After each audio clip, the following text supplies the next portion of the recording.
मिलत टाइम्स में आपका स्वागत है। मैं हूं शम्स तबरेज़ कासमी।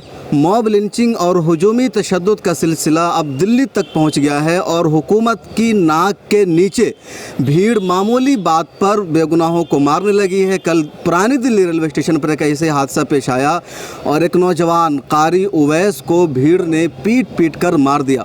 मामला यहीं तक नहीं बल्कि मार दिया, उसके बाद पुलिस कार्रवाई नहीं कर रही है और अब तक पुलिस ने 302 यानी कत्ल तक का मुकदमा दर्ज नहीं किया है। गैर इरादती तौर पर जो कत्ल की दफ़ा होती है 304 उसको दर्ज किया है। यहाँ जो मोहम्मद उवैस के वालिद हैं, उनके घर वाले हैं और जो दूसरे लोग हैं, सब आज सुबह से पुलिस स्टेशन में मौजूद हैं। बार बार SHO से और थाना से मुतालबा कर रहे हैं कि आप केस दर्ज कीजिए, 302 लगाइए, लेकिन पुलिस नहीं लगा रही है।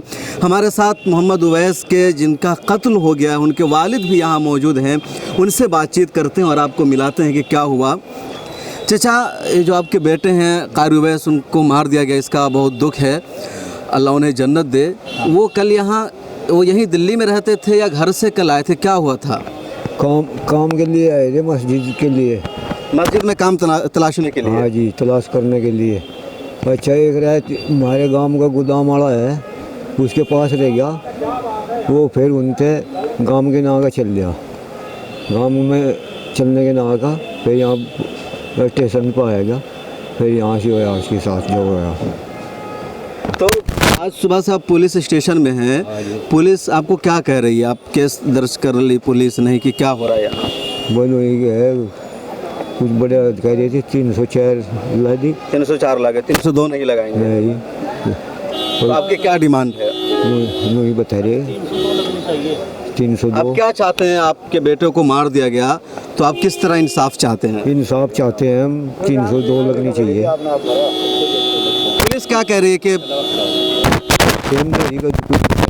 कुछ बता नहीं है? आप लोग इनके गांव के हैं, क्या कुछ हुआ था जरा सा बता सकते हैं तफसील से? असल में वो कारी उवैस साहब जो है वो यहाँ ओखला में किसी जगह को तलाश करने के लिए आए थे। वो जगह वहाँ उनको नहीं मिली तो वापस वो घर जा रहे थे। कब घर से निकले थे? घर से वो 24 तारीख को आए। 24 को निकले थे और 26 को शाम में वो वापस जा रहे थे। उनके साथ और भी थे, 2 बंदे और थे। उन्होंने वहाँ जो पटरी लगाते हैं उनसे उन्होंने वो एयरफोन ख़रीदी और वो डब्बे से निकाली और उसे निकालने के बाद उन्होंने कीमत ज़्यादा बताई तो उन्होंने कहा कि हम इस कीमत पर नहीं ले सकते। उन्होंने वापस लौटाई तो उस बात पर कहा सुनी हुई और उन्होंने मारना शुरू किया और मारते मारते बस उसको ख़त्म कर दिया। तो उनके साथ जो 2 बंदे और थे वो क्या कर रहे थे? डर कर भाग गए, फरार हो गए। अच्छा, वो लोगों ने मारना शुरू किया, दोनों डर कर भाग गए वहाँ से। तो मतलब उस दुकानदार ने अपने और दूसरे दुकानदारों के साथ मिलाकर पूरी यूनिटी है, उनकी पूरी यूनिटी है। 15-20 बंदे थे, जितने भी होते हैं वो सब जमा हुए और सबने उनको मारा। अच्छा, आज आप लोग सुबह से थाना में हैं तो SHO क्या कह रहे हैं, आप कुछ बता सकते हैं? नहीं, खैर मैं तो अभी आया हूँ यहाँ पर, लेकिन क्या कह रहे हैं? SHO साहब जो है कह रहे हैं कि ये उन्होंने गैर इरादी तौर पर, यानी उनका इरादा नहीं था कत्ल करने का। मतलब SHO कह रहे हैं कि पूरी 4-5 लोगों की भीड़ है, 8-10 लोगों की दुकानदारों की, 20-25 आदमी ने मारा और कह रहे कि वो मारने का इरादा नहीं था। तो फिर SHO उनका मारने का इरादा नहीं था तो किस चीज़ का इरादा था? SHO ने ये नहीं बताया आप लोगों को? नहीं, इस चीज़ का नहीं बताया है। उन्होंने अभी बताया कि 2 बंदे उन्होंने पकड़ लिए हैं और वो उनको जेल भेज दिया गया। देखिए दोस्तों, कैसी बात है, SHO से हम बात करना चाह रहे हैं, SHO बात नहीं करने दे रहे हैं। हम अंदर जाना चाह रहे हैं तो उनका जो पुलिस वाला है या जो वॉचमैन है वो हमें अंदर जाने नहीं दे रहे हैं और कह रहे हैं कि 20-25 लोगों की भीड़ ने कारी उवैस को मारा और तब भी पुलिस कह रही है कि उनका मारने का इरादा नहीं था। ये मजाक है या मजाका खेज है या क्या है कि 20-25 लोग एक निहत्थे आदमी को मारेंगे, उस पर अटैक करेंगे, उस पर हमला करेंगे और उस पर भी पुलिस कह रही है कि उनका मारने का इरादा नहीं था। तो मतलब साफ है कि भीड़ का साथ पुलिस दे रही है और इस कत्ल में शायद सिर्फ वो भीड़ शरीक नहीं है बल्कि पुलिस भी सपोर्ट कर रही है। पुलिस से आप लोगों को मतलब क्या शिकवा है? हमें शिकवा ये है कि मतलब जो 302 लगना चाहिए था वो वहाँ 304 लगा रही है और कह रही है कि वो जो बॉडी थी उनके ज़ाहिरी इंजरीज नहीं थी, यानी ज़ाहिरी चोट नहीं थी बदन पर, कि हमने उनको चोट नहीं देखा। अच्छा, पुलिस कह रही है कि बदन पर चोट हमने नहीं देखा, इसलिए हम 302 का मुकदमा दर्ज नहीं करेंगे। और बाकी कह रहे हैं कि वो जो रिपोर्ट आएगी पोस्टमास्टर्म रिपोर्ट, उसके बाद में जो देखेंगे उसके बाद अच्छा, करेंगे। ये वाकया दिल्ली में आया है। जो दिल्ली सरकार है उसके जो तर्जमान है, मंत्री हो गए, एमएलए हो गए, उन लोगों से किसी ने आपसे मुलाकात की है, कुछ विश्वास दिलाया उन लोगों ने? हमारे मौजूद हैं, अमानतुल्लाह साहब मौजूद हैं, कैराना के नाहिद हसन साहब विधायक हैं, वो मौजूद हैं यहीं। नहीं, दिल्ली सरकार केजरीवाल, उनका कोई नुमाइंदा कोई आया आप लोगों के साथ? चांदनी चौक के एमएलए अलका लांबा, उन लोगों ने मुलाकात की कोई आपसे? किसी ने मुलाकात नहीं की उनसे, अभी किसी से कोई उनसे मुआवजा वगैरह का ऐलान इन लोगों ने क्या, कुछ देने होने का? कुछ नहीं। तो देखिए, इनके बेटे को कत्ल कर दिया गया। कितनी उम्र थी मोहम्मद उवैस की? 25 साल की उम्र थी। 25 साल। उन्होंने पढ़ाई कहाँ से की थी? पढ़ाई उन्होंने गड़ी दौलत से ही की थी। उनके गांव में बहुत बड़ा इदारा है और वो यहाँ पहले किसी जगह पढ़ा भी है दिल्ली अच्छा, में। दिल्ली पढ़ा चुके हैं वो। अब जगह की तलाश में दिल्ली आए थे और आए दिन के हालात हैं ही हमारे सामने। बिल्कुल। हिंदुस्तान को एक किस दाहने पर ले जा रहे हैं हम सब समझ रहे हैं। तो ये देखिए कि सबसे बड़ी बात यह है कि 20-25 लोगों ने हमला किया और उसको पुलिस कह रही है कि उनका मारने का इरादा नहीं था। अब ये पुलिस ही जवाब देगी कि अगर 20-25 लोग किसी पर हमला करेंगे तो क्या उसका हमला करने का मकसद फूल बरसाना होता है या गुलाब के पानी में नहाना होता है? और जो दूसरी शर्मनाक बात है कि इतना बड़ा हादसा हो गया है, दिल्ली के वज़ीर आला अरविंद केजरीवाल का कोई स्टेटमेंट इस पर नहीं आया है, उनके किसी तर्जमान ने, स्पोक पर्सन ने इस पर कोई मजम्मत तक नहीं की है, किसी ने मुआवजे का ऐलान नहीं किया है। ये वो लोग हैं, उनके गांव के लोग हैं, कुछ जमीयत से जुड़े लोग हैं, कुछ दूसरे यहीं के लोग हैं, इनके साथ खड़े हैं, कोई सिविल सोसाइटी इनका साथ नहीं दे रही। यानी मॉब लिंचिंग का इतना बड़ा वाक़या है और ये दिल्ली में वाक़या पेश आया है। पुरानी दिल्ली रेलवे स्टेशन पर आया है। यहाँ पार्लियामेंट है, राष्ट्रपति भवन है, सुप्रीम कोर्ट है, यानी सरकार की नाक के नीचे इतना बड़ा वाक़या पेश आ गया है और इसका कोई तस्करा नहीं है, कहीं पर कोई हलचल नहीं है, मीडिया में सन्नाटा है, हर जगह खामोशी है। कितने भाई थे?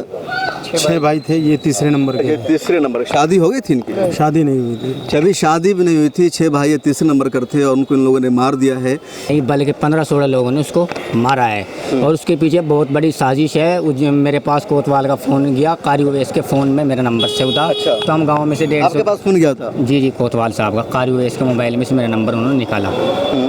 तो वहाँ से 150 किलोमीटर गाँव से हम यहाँ चल कर आए और पुलिस वालों ने दोगली बात की है।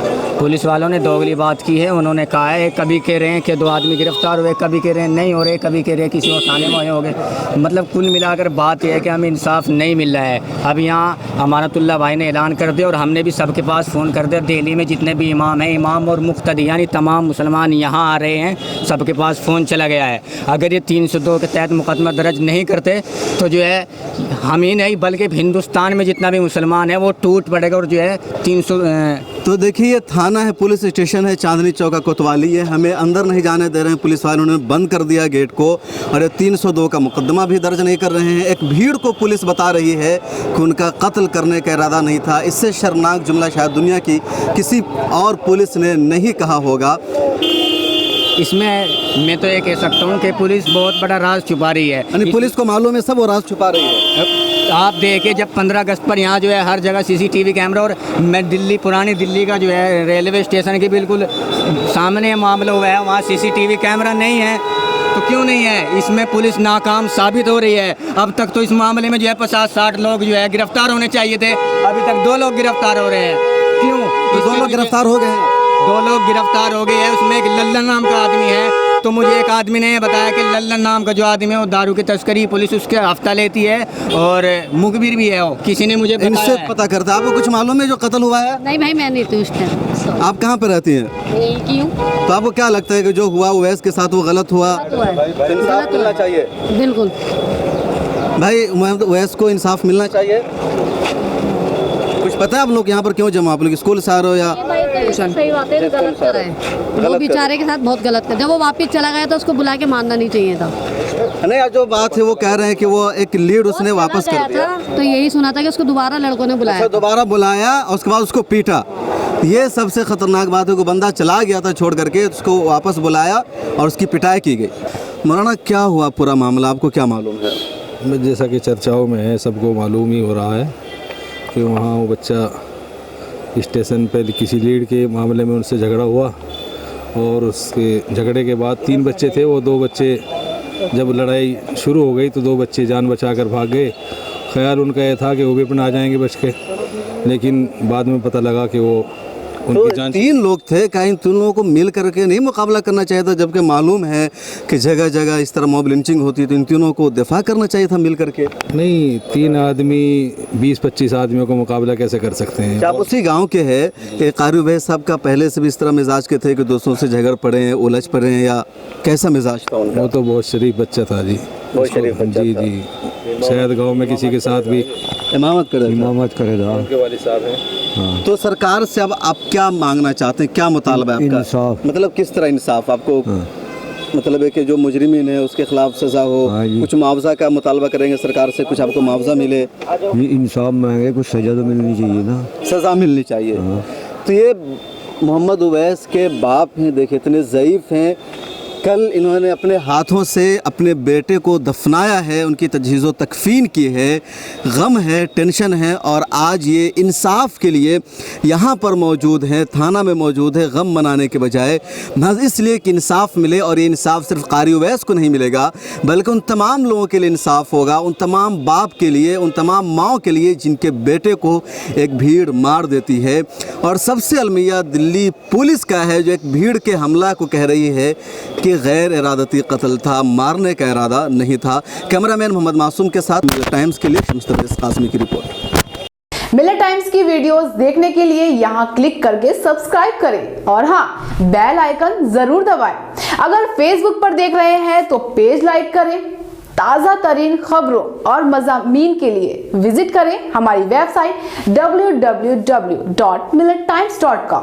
हमारी ये वेबसाइट उर्दू, हिंदी, इंग्लिश तीनों लैंग्वेज में मौजूद है।